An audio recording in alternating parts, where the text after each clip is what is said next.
morning. I'm inspired by the story of Clarence Jordan, who lived last century. He grew up in Southern America and from a young age was impacted by the racism he saw towards other people and the impoverishment, the poverty of the community in which he lived and the people, and the violence, particularly as wars raged around. He went to university when he was old enough to study agriculture, believing that he could, if he could learn scientific methods, he could help the local farmers improve their yield, their efficiency, and get a better livelihood for themselves and kind of get themselves out of some of the impoverishment they experienced.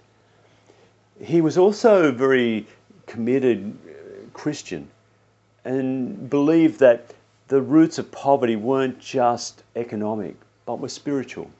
And so when he completed his degree, he went and did a master's and PhD in the New Testament. He and his wife Florence had the same kind of dream and vision and values of building a community like that which they read about in the New Testament, the community of the early church that lived together and shared all things in common, that were grounded in love and justice and reached out into the world with this message of love and justice, hope and peace. And so they joined with another couple, Martin and Mabel England, who had been missionaries. They purchased a farm in Americus, Georgia, a 440-acre farm, and they called it the Koinonia farm. The Koinonia is the Greek word in the New Testament about community, fellowship, belonging, coming together. These early Christian communities were koinonia. And the idea of the farm was to build a community of people who lived together, shared life together, and shared all things in common, so that people would get, according to their need, what they needed. And so the farm grew and people came, and it was a multiracial, anyone could be part of it as long as they would commit themselves to this way of life and being together.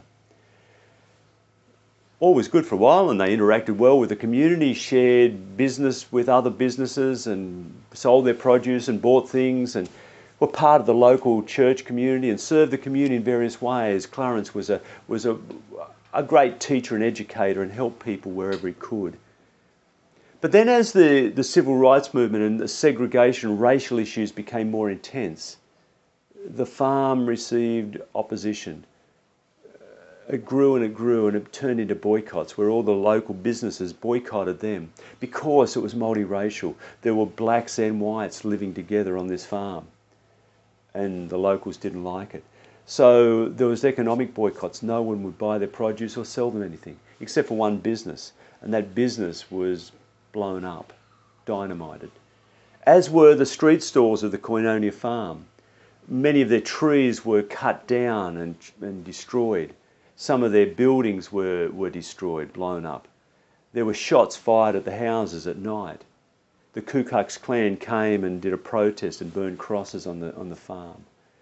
The thing that kept them going through this economic boycott was mail order pecan nuts. They sold pecan nuts across America by mail order. The US mail came through for them. Help us get these nuts out of Americus was their slogan. These winds of opposition and change and violence would have been enough to probably close down the farm. But Clarence and others were made of different stuff.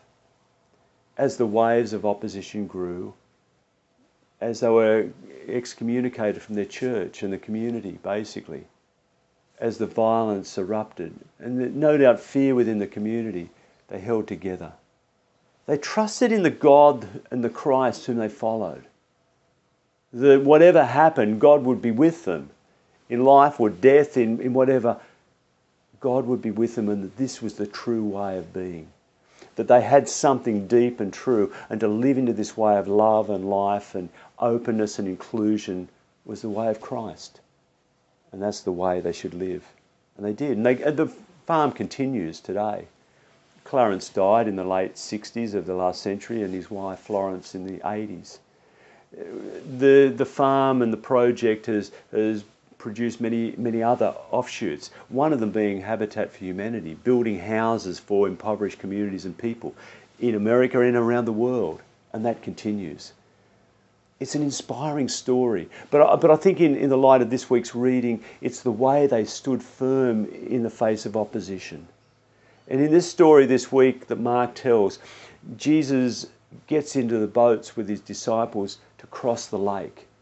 I know that reading this story for Mark's people, they would know that crossing over the lake meant going into the place of other, the place where people were different, pagans, Gentiles, unclean, dangerous, dark. They were crossing over to the dark and dangerous places.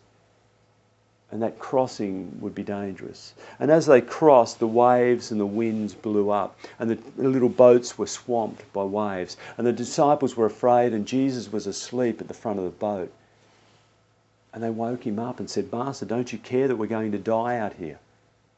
And in the context of the story, you can imagine him shaking the sleep out of his eyes. And he said, "Be still." And everything was quiet. The wind and the waves died down. And the fear that the disciples had about dying was transformed into a different kind of a fear, an awe-filled fear. Who is this one that the wind and the waves obeying? Now, I don't know the roots of the story for Mark or what it originally was about. There are certainly connections back into Old Testament stories. The book of Jonah, for example. Jonah in a boat is thrown overseas to calm the storms because he's running away from God. But for Mark's community, in the 60s or 70s, late 60s, early 70s of the first century, feeling the struggles and the challenges and the opposition from all fronts, the separation or the distancing from the Jewish faith that had given them birth, the oppression and the struggles of the empire, the Roman Empire, and the various emperors who used the Christians as scapegoats, the war in Jerusalem that finally destroyed the temple and the city.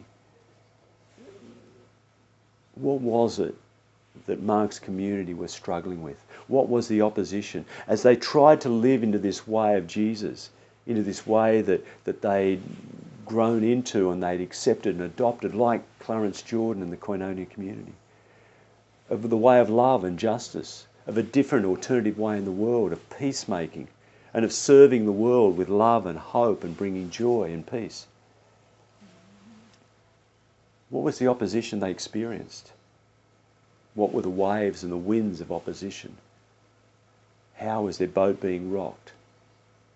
And I think as I read this story, what I hear is that when we are willing to go into the dark places of life, cross over, get into the boat on the sea and cross over into the dark places, whether they're the interracial kinds of challenges that maybe Mark's community was facing, and certainly Jesus and the disciples going into this place of the Gerasenes, the dark and difficult and dangerous places where people were different, where there was fear and uncertainty, or whether it's about the fear of life and death and dying, or the places that are dark and desperate and vulnerable, where we feel out of control and we don't know what to do, where we feel vulnerable against the world and against the life and death challenges that we face, of being called into the hospital at the middle of the night because someone's dying and they want to talk